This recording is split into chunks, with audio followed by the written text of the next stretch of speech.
They gave me the best slot of the day, the one at the end. Everybody's tired and ready to go home, or probably doesn't have much energy. So I know Nathan's got a repair shop. My small audience here, are you a repair shop owner or perfect? Where's your repair shop at? Pennsylvania and Virginia repair shop. Pittsburgh. I don't know if the guy in the back's participating. So, are you a repair shop owner? No. Okay. Cool. So my speech to you guys today is going to be a little bit controversial. So I'm going to do something I normally don't do, which is brag on myself for a few minutes. So you might take me seriously in some of the controversial things I might say. So for those of you that do not know me, my name is Jonathan Strange. I own a single store in Alabama, and that store hit over $1 million when I was 21, which was over 5 years ago. So at a pretty young age, I had a really, really successful business, and we've scaled that significantly since then. Some of my other accomplishments are we were the first Samsung ISP in the country that's independent, meaning we were the first non-franchise, you break, I fix type store that was able to get official, genuine Samsung parts and have an actual contract with Samsung. We were an early adopter of the Apple IRP program. Are you guys familiar with the IRP program, how you can get genuine parts? So we worked with Apple to craft that. They didn't take all of our advice, but they took some of it. And we were early adopters in that. My company, as well as myself, has been featured in the Wall Street Journal, New York Times, TechCrunch. Typically, when breaking news happens, like when the Apple released iPad parts, I was the first person they called in the independent industry to let everybody know that, hey, this is what we're doing. These are the parts that are going to be coming out. So I've definitely got my feet wet in the industry. I also run a digital forensics firm. So we testify as expert witnesses in different types of criminal cases in the state of Alabama. So whether it's a divorce case or murder case, I've seen a little bit of everything. They will call me in and I will evaluate the device and then often testify in court for those particular devices and like what was on the device or where an individual was at a time. I also own 5 of the top 30 Airbnbs in Alabama. I've got a small real estate portfolio that I run in my home city of Montgomery, Alabama. Um, the emojis did transfer here, but these were supposed to be all the countries that I visited. I've traveled and or lived in over 13 countries over the past decade. And last year, I was actually nominated as one of the few of federal small business administration's emerging leaders. So again, I say all that not to stun on you guys or brag, but what I'm about to say again is not what typical people say how you should price in our industry. And so I want you guys to take it seriously because it does work. And then this is me and my spouse. She's actually sitting in the back there in Egypt. Just a little fun photo for you guys. So this is a picture of my front counters. And I want to talk a little bit about, I hear a lot of shops say that, the industry is dying. We're not busy. The door is not swinging anymore. And I often tell them that's just because you're not running the business effectively and you're not pricing effectively. There are a lot of different issues that repair shops have, but the number one that I see is that most stores are not priced effectively or efficiently. In an age of algorithms where you can go on Amazon and you can compare 1,500 different vendors in 5 seconds, customers have come to get used to that. And the traditional method of repair shop owners having customers fill out a lead form online is dead. That's not going to work anymore. We live in an e-commerce age where customers expect prices now, effectively, efficiently, and quickly. And if you're not delivering that, you're not going to be successful. Another issue that we have as an industry is we have not standardized. So if you compare us to the automotive world, we don't have standard labor rates and parts markup costs for the majority of the services that we offer. I have friends that work in mechanics at Firestone and other small independent shops in my area. And when I tell them, hey, we don't have a labor rate for XYZ device, they go, how are you even running your shop? They're like, hey, if I didn't have a labor rate for every single repair that my technicians could do on a Ford, I wouldn't be able to run my auto mechanic shop. But that's how we're all operating. A lot of us are guessing or going to a YouTube video to figure out how long a repair should take. And this is a big issue. So this image right here on the right-hand side, this is a picture of a book that I actually have. It's a motor's parts and timetable. So this parts and timetable is what mechanics 40 years ago before the internet would use in a repair shop to flip through to find your specific vehicle based on the brand the model and the year it was manufactured, and then they would look for the type of repair they were about to complete, whether it was an oil change or rotating your tires or whatever it is. And then there's a certain amount of time that you should be charging for that repair. And you would take that 1 hour time and multiply it by your shop labor rate. And that's how you would determine how much you should be charging for labor. Most of us in the industry are not doing that. We're just guesstimating or wheeling and dealing or a whole bunch of other mess. That's really not how we should be pricing. Another thing that the automotive industry has successfully done that we've yet to do is integrate with verification systems. Very few shops are using any form of IMEI checker or serial number checker inside of the systems they've created to allow their front desk or salespeople to automatically determine what device they brought in. I'm sure we've all seen it where an iPhone comes in that has LCD damage, or a Samsung, and there's no IMEI printed anywhere, so we're all wondering, what device is this? We see it a lot with Motorola. Darwin, I see you back there. Some of those devices, they don't have IMEIs on it, and so it can become difficult, or they're scratched off on the back to determine what it is. And so implementing a system like SICW's IMEI check or something into the front desk is definitely necessary for you to kind of effectively solve the check-in process for your team members who may not be as knowledgeable as you. Another thing that the automotive industry has that we don't have is OEM repair guides for pretty much anything. Their software is called Mitchell One. That's the most common one. And you can find a guide and a video for anything. There is literally not a single thing down to the nut that you're not going to be able to find for a Ford F-150 in the United States. Every repair is there. Every labor rate is there. Every video that you would ever need as a technician is there. And then lastly, the pricing system. So again, most of you guys probably are pricing. Maybe you have a spreadsheet, maybe you have a POS system and it has some devices in it, but it's probably not a full device catalog. And you really need that to be successful in today's time. So the market opportunity, back to the point about a lot of shops saying it's not a successful industry. This is just not true. We have, the average US household has over 21 devices in the house. So compare that to the average household's cars. There's 1.8 cars in the average US household. So there's way more devices in US households than ever before. And yet you see shop owners complaining about there not being enough things to fix. This is just ludicrous. This one point disproves the entire idea that there's nothing to repair. The problem is how you're pricing, not the quantity of devices that need to be repaired. So there are three types of shops. The first one is what I like to call the wheel and dealing. This is the guy that's operating a shop like a flea market. It's the customer walks in, how much is the screen replacement? Oh, it's $199. They turn around and walk in, they go, no, I'll do it for $99. Right? We all have seen those shops. They're not effective. And worse of all, they're pissing off their customers because as soon as they find out their friend got it for half price, they don't want to come back to them, right? No one wants to go to a restaurant where the price is different for every type of customer that walks in. That's not an effective restaurant that's going to be in business anytime soon. The other issue with this pricing system is that in most cases, they don't have any kind of SOPs or POS system that's probably properly tracking a customer's warranty. It's not effective. And so this pricing system is a no-go. It's the worst possible one. This is the flat rate shop. I would say most repair shop owners are probably in this category. There's a flat rate for every screen replacement. Maybe you have some battery replacement models on there, but flat rate meaning that the parts and the labor for that repair job are all included. Tax is calculated on top of that. It's a more effective system than the wheel and dealing because at least you have a price, but it's still not competitive. And in today's market, it's just not going to fly when customers can purchase parts themselves on most online vendors. The second problem with this pricing system is that for bundled repairs, it doesn't make sense. Because if you take an iPhone screen replacement, even on some of the newer models, and a battery replacement, for that model, it's probably not competitive anymore. It doesn't make sense to get multiple things done if you're the customer.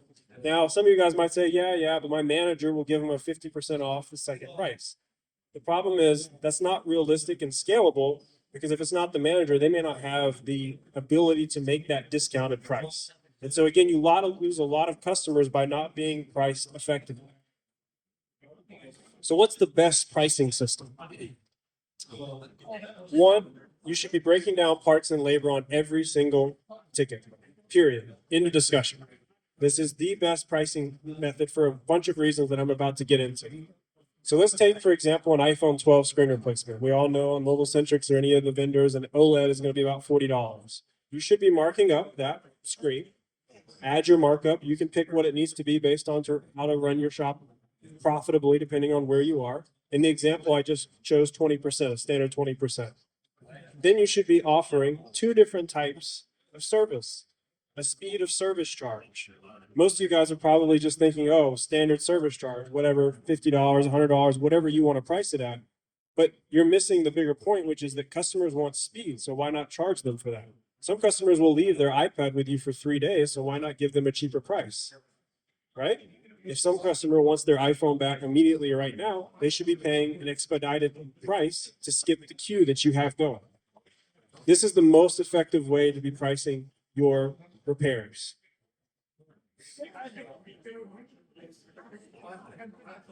So let's compare this to the flat rate system. This is an example of an iPhone 14 service. We have a screen replacement, a battery, and a backflash replacement. These are flat rate prices that are pretty common. You guys have probably seen in your area, at least in mine. Meaning that an iPhone 14 screen replacement after parts and labor is probably about $135, at least in my area. Batteries $85, backflash is $99. So what if the customer wants all three of those repairs? We see it every week.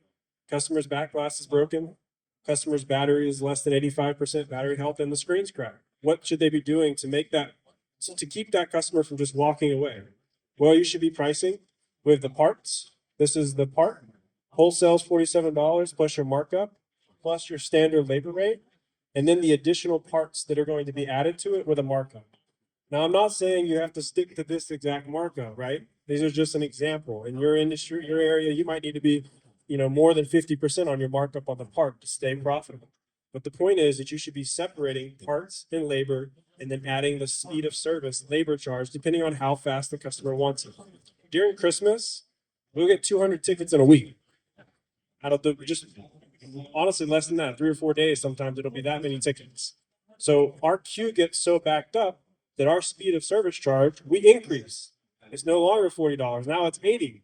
If you want it back before Christmas, you're going to pay. The customers do it every year. This is how you're able to maintain profit, by selling your labor. Most of us here, the only way we're making money is by selling our time. And that time is scarce. So when it's the most scarce, you should be adjusting your price accordingly. And for those that think this is ridiculous, keep in mind that Wendy's does this and you don't even know it. Many of Wendy's across the United States actually has a tiered pricing system with their digital menus. You may not have even realized it, where they're charging you more money during certain times of the day. How many of you guys took an Uber to get here? They have speed surcharges. There's certain times of day where the price is more expensive for the labor to get you to where you want to go. There's so many other examples in our economy where this surge charge pricing systems are taking effect. And the only way we're going to stay competitive as an industry is if we do the same. So what are some of the specific nuances to why parts and labor is the most effective way to price and not flat rate? Well, one, 41 states in the United States do not require you to pay sales tax on service charges. So if you have a screen replacement and the labor is $100 and the parts is $50, that $100 when separated is not taxable. That adds up for the customer, because if the service charge, 41 out of 50. Yeah, 41 out of 50. So a lot of shop owners that I talk to, the first thing they say is, well, I can't do that because my state taxes services. I had another call Nathan out here, but he was one of them earlier today. And if you go look at your state, in many states, you're not required to collect sales tax on the service. Labor is not taxed in most US states. Okay? So why would you be passing a 10% surcharge on average? I know it's different in each state, but on average, it's about 10% in the United States onto your customer, and you're not even getting that money. You're making yourself less competitive to the guy down the street. So a $200 labor charge, you are technically supposed to be calculating, when it's bundled, a 10% on that. That's $20 that you're costing the customer. Separating it, you're saving the customer $20, which makes you not just appear, but makes you more competitive. The second reason for it is transparency. Separating the parts and labor on a ticket means that you're actually showing the customer what quality part they are getting, right? Like when you're forcibly on repair desk or whatever POS you're using, showing iPhone 12 AM OLED screen on the invoice, and then the service separately, you're being transparent with the customer and the quality that they're using or the quality that you're installing, which allows you to do a few things. One, it allows you to get the customer's trust, because who do you trust more? The guy that's telling you exactly what they're installing, or the one that's just, oh, it's a screen?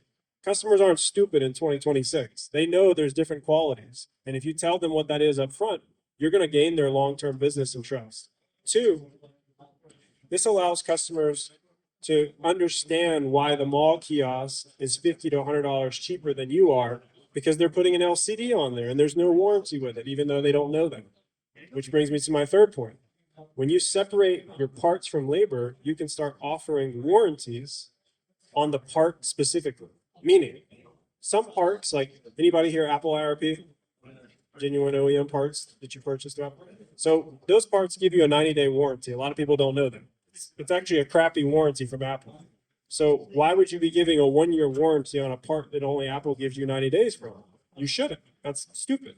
Mobile Centric's high quality aftermarket parts give you one, lifetime. You should be giving it minimum 1 year for them. So when you separate the parts by quality, you can separate the types of warranty that the customer gets when they purchase them. Does that make sense to you guys? The other thing that you can do is the dynamic pricing. And what I mean by that is that you can change pricing really quickly to meet demand. For example, how many of you guys are directly integrated with your vendor, like Mobile Centrics or IG? Meaning, when I ask by that, I mean, as soon as they change a price, does your price in store change? Most people, the answer is no. And right now, when we have tariffs and shortages and everything else that's affecting the industry, you might not even realize that you're losing money on a repair because you're not dynamically pricing.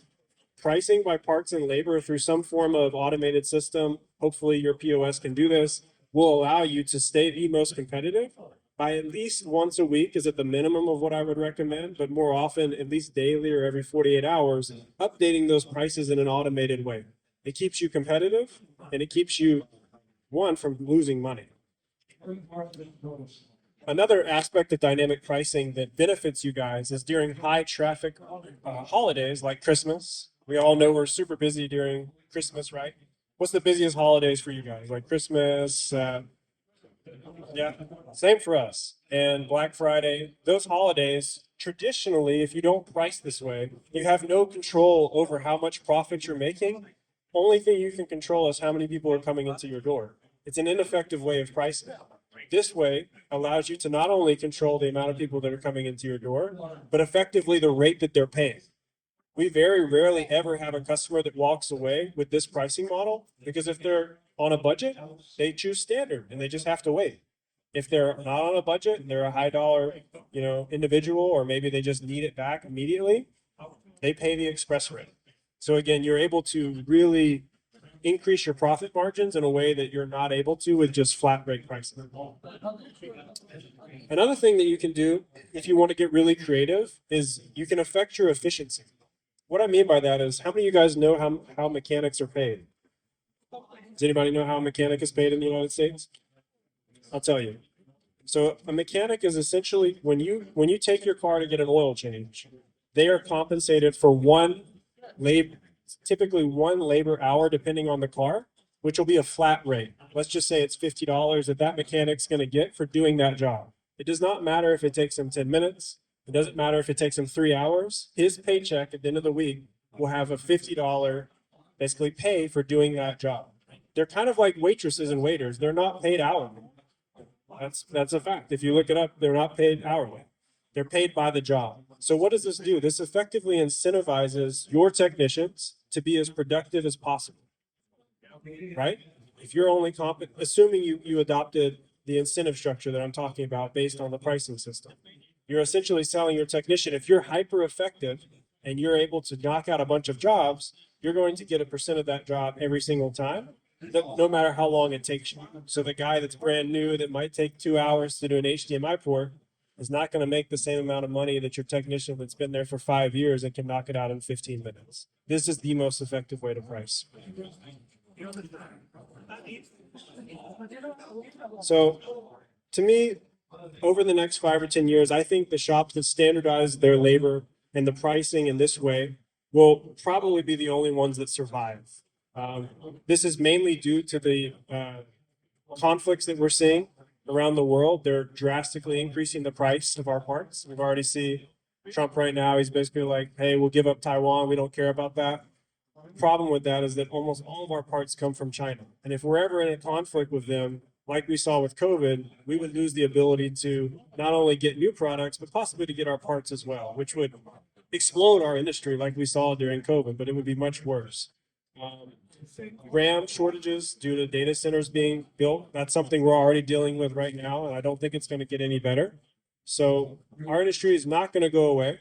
And I think it's extremely important for us to survive and not only to thrive, we have to move to like a more of a, what I would call this is like an e-commerce on-demand pricing system as an industry. Otherwise, we will not exist. The guys that are just putting it on a piece of paper and putting it on the front counter at the front door, those days are over.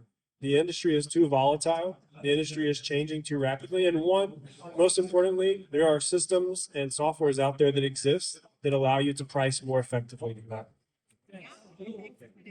So if you guys want to take a picture of this, you can add me on Facebook, Instagram, YouTube. Pretty much all of my socials are Jonathan J. Strange. That's my email. You can send me an email if you guys have questions about how to implement this into your business. I do offer consulting if anyone's interested in really figuring out a way to make this parts and pricing model fit into whatever software or business model you have. But I wanted to take the rest of this panel to kind of open up the floor to questions. If you guys had questions about how we're implementing this, what it's been like for me, or just anything else about my business or me in general, I'll bring the microphone to anyone that's interested.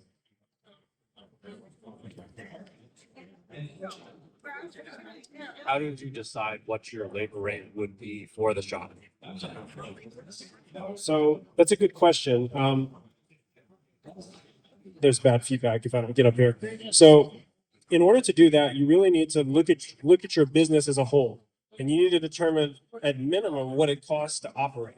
Because your business and mine are probably a lot different. Like we all are different. We have different employees, we have different overhead. Some of us are mobile, some of us have a retail shop.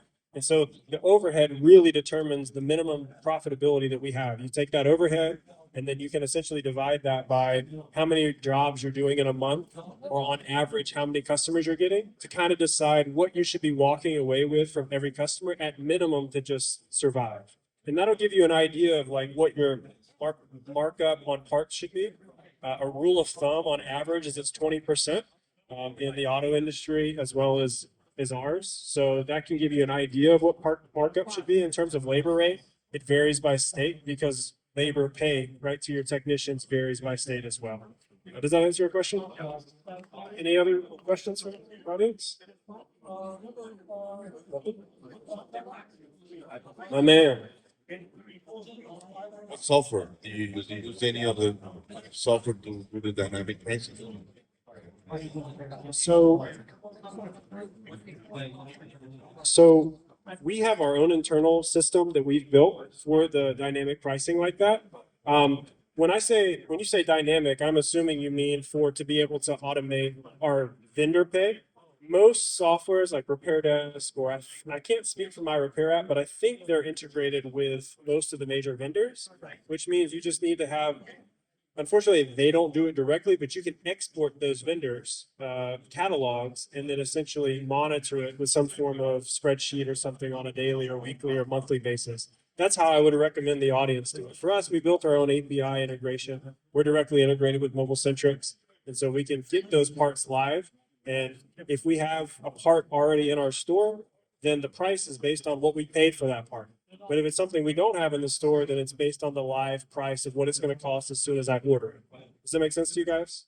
So, but again, we've seen tremendous success from pricing like this. I mean, just logically, think about it from your customers. If you bill $1 million a year in flat rate services, you're collecting $100,000 a year from your customers for essentially no reason. As soon as you separate parts and labor, that can drop down to 20 or 40,000 in sales tax collected, which directly correlates to savings to your customers.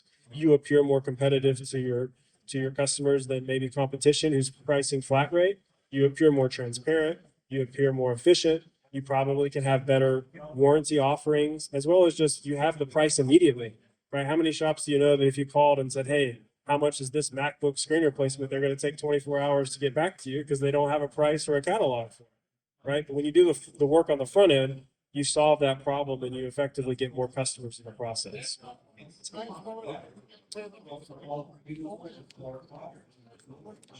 Another side of that question is how do you decide how much time the repair is going to take?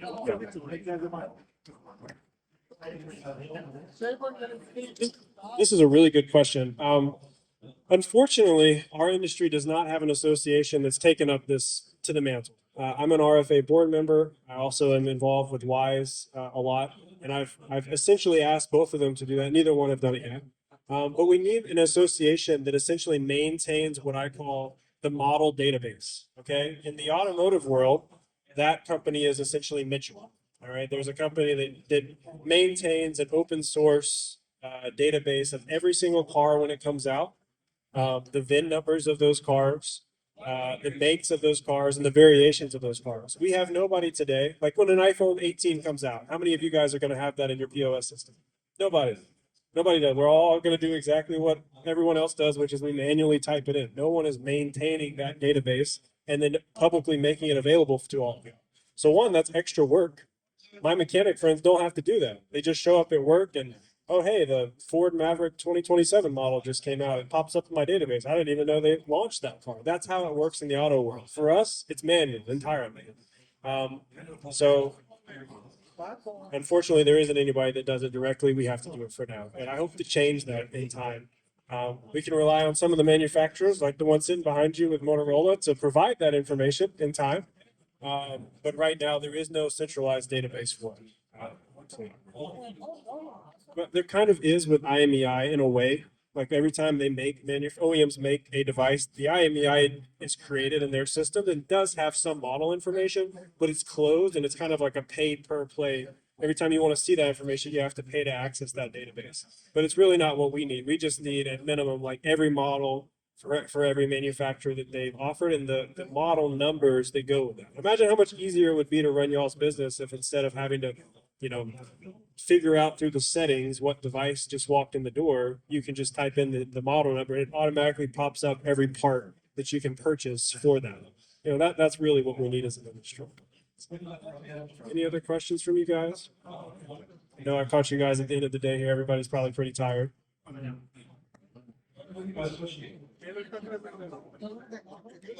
With your dynamic pricing methods, how do you differentiate between, like, if a customer calls you, right, and you pull up whatever your team uses to do this dynamic pricing? If a customer comes in and says, "Hey, I'm getting this phone fixed," and you give them a new price, how do you combat that?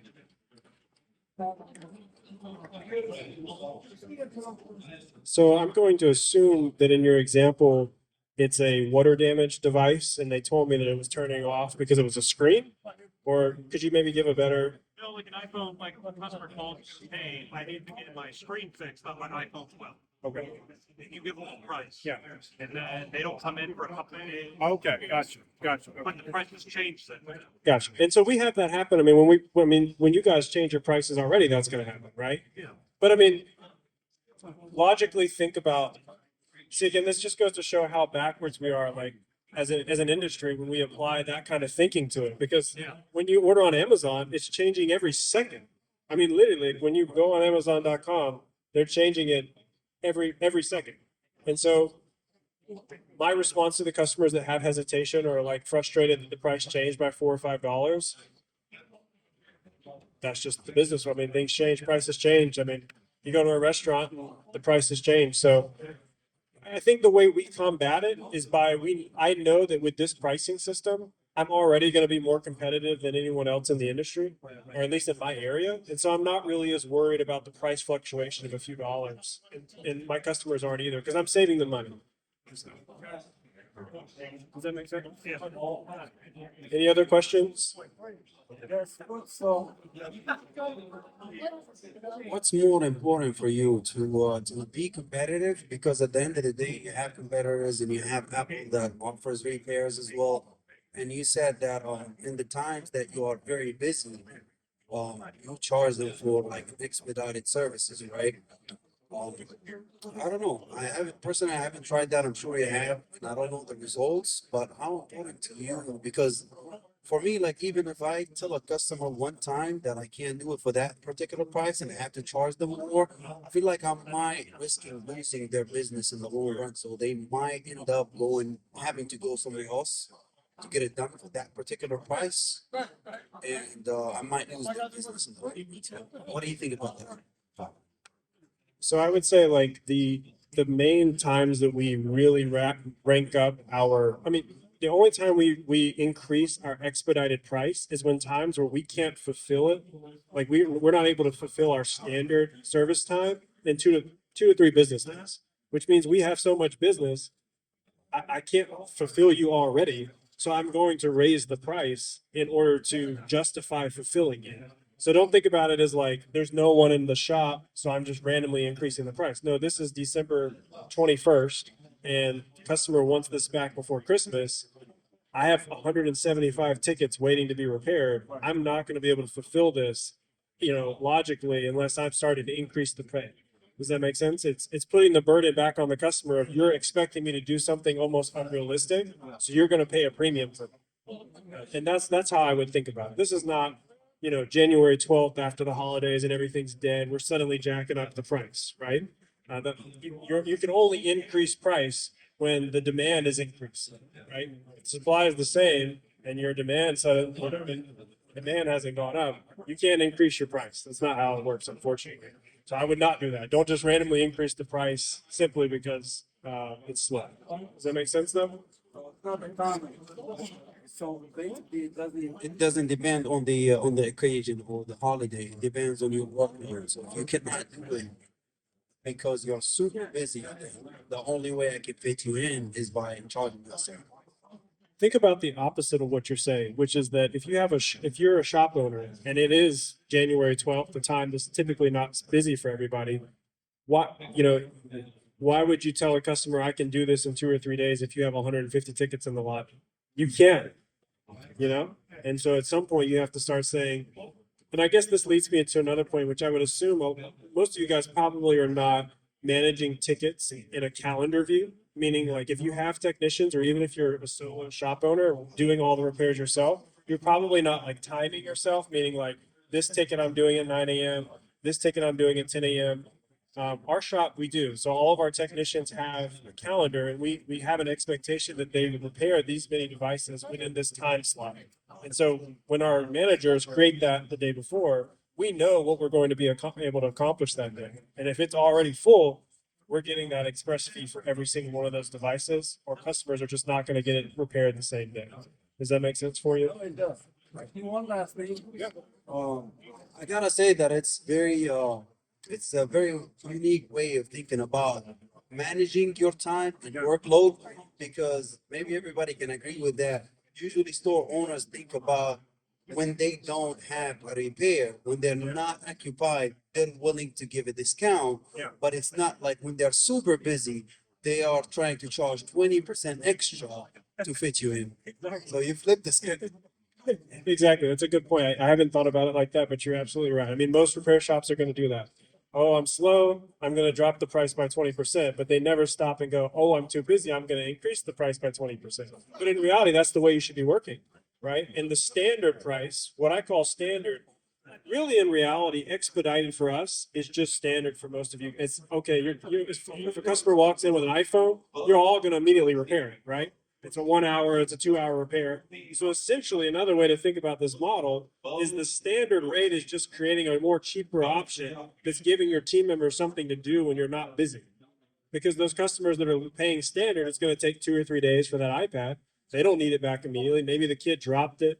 I'm sure that happens all the time. Parents come in with the iPad, the kid broke it. They're going to not give it to them anyways as a punishment for a week. So they'll do it for cheaper and leave it with you guys. And now your team has something to do, or yourself if you're a solo shop when you're not busy.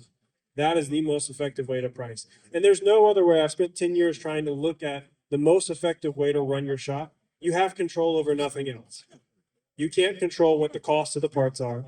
You can't control what you're going to have to pay your team members. You can't control the market dynamics of anything else, but you can control what your effective labor rate is by differentiating a speed of service, a standard rate, which is slower, and an expedited service, which is faster. That is the only way you're going to add to your bottom line, other than selling new products, whether that's accessories or new repairs or that sort of thing.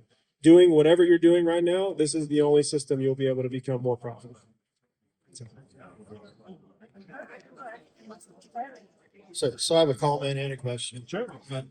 Comment as to what you just said. I always looked at like business to business as a great way for filler work, the school districts, whatever. Yeah. But you've literally just stated a way where we can actually use our customers, our existing customers, to create filler work, Exactly. so to speak. You know what I mean? Exactly. So I've never really thought of that. So thank you for that. Yeah. And then the question I had was, so with your dynamic pricing, because we're not online and instantaneous, you think there is a little bit of risk to being too dynamic, if you know what I mean, like changing your pricing every day as opposed to every week or bi-monthly or monthly. So I think we're all this is, so I'll tell you what we're doing.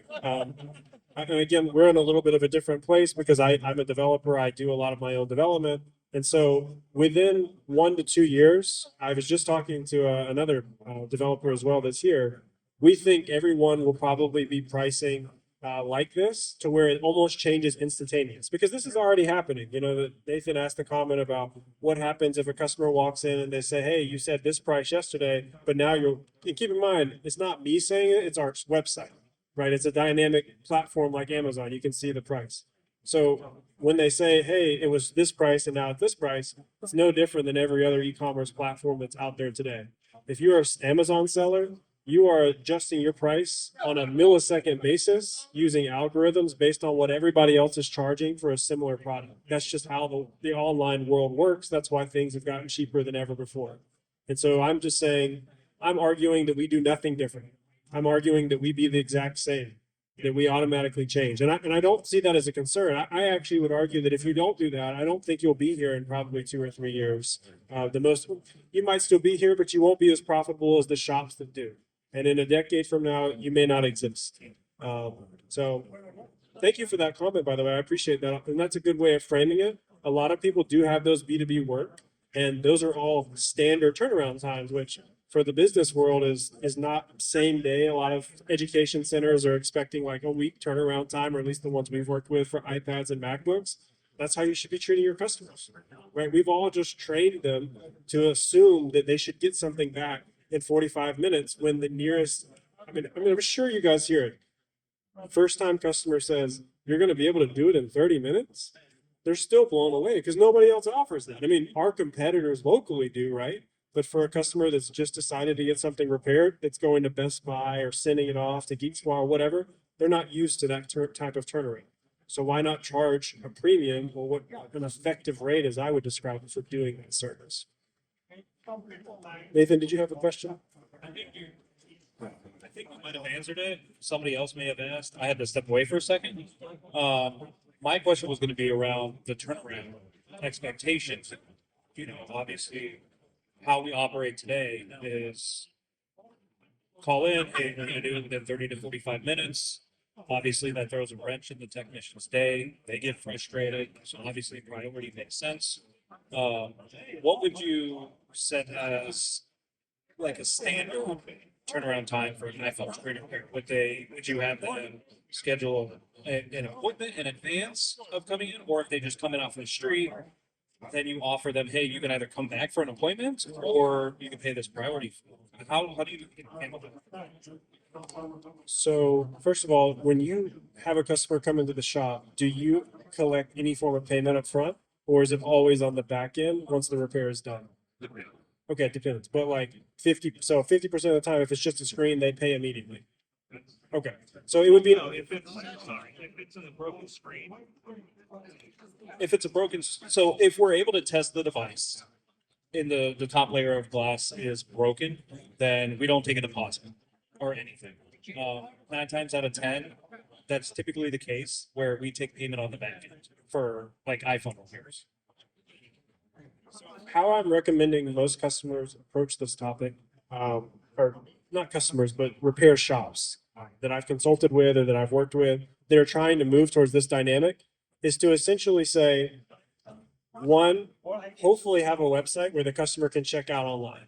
And for a few reasons. One, most customers are starting to become aware of like what they need. I mean, if they have an LCD line down, I would say more than 50% of customers, especially if they're under 50, probably know they just need a screen by now. It's probably not the first time they've gotten a repair done now that it's 2026.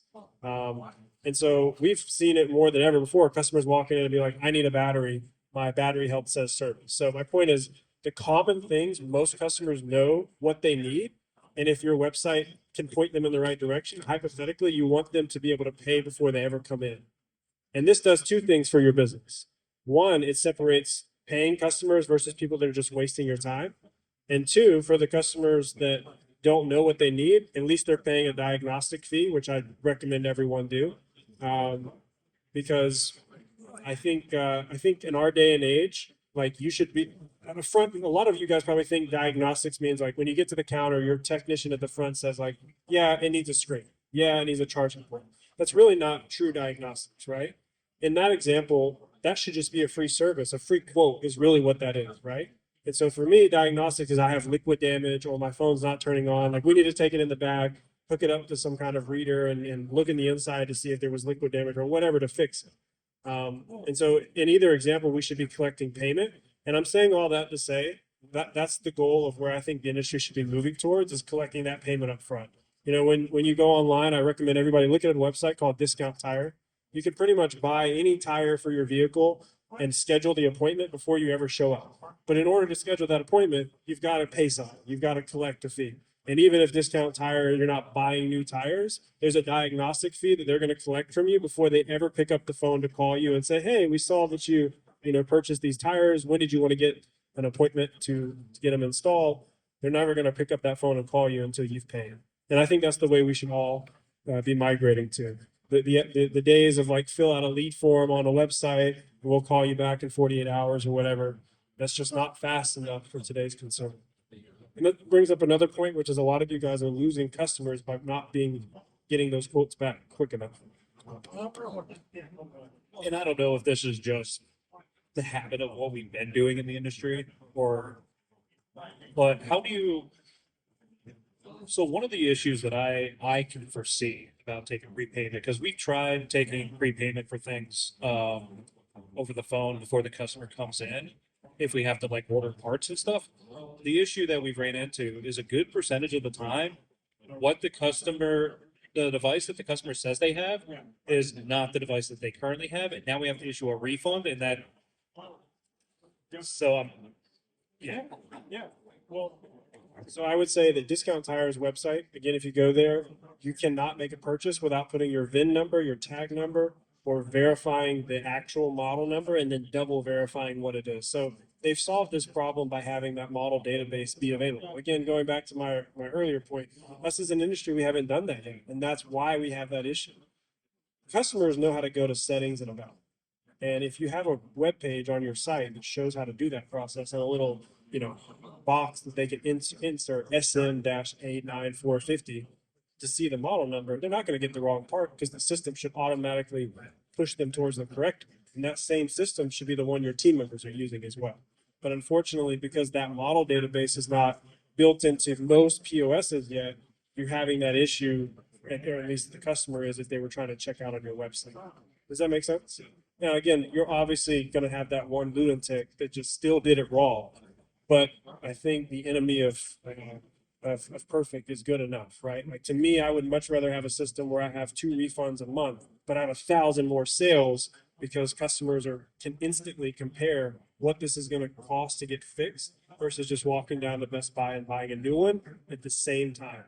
You guys ever think about that? Like think about how many customers we all lose because I mean, if I didn't own a repair shop, I'd be in this situation. When I broke my screen recently, I'm looking at how much it costs for a new phone. There's an ad for it. I can walk down the street, pay $1,000 and just get a new one. Does the money really matter to me? No. Right? But as a repair shop owner, I think about it a little differently. And I think a lot of us don't stop and go, gosh, how many customers have I lost by not instantly being able to give a quote for a MacBook screen? Right? Customers, especially in that segment that have these $2,000 and $3,000 and $4,000 devices, they're used to Amazon. They're used to being able to check their options in 5 seconds and make a determination on what they need, not waiting a day or however long it's taking to really get those quotes back from the moment they submit them. And again, that's why I think many of us won't be here if we don't switch to something that says dynamic pricing with integrations with their vendors.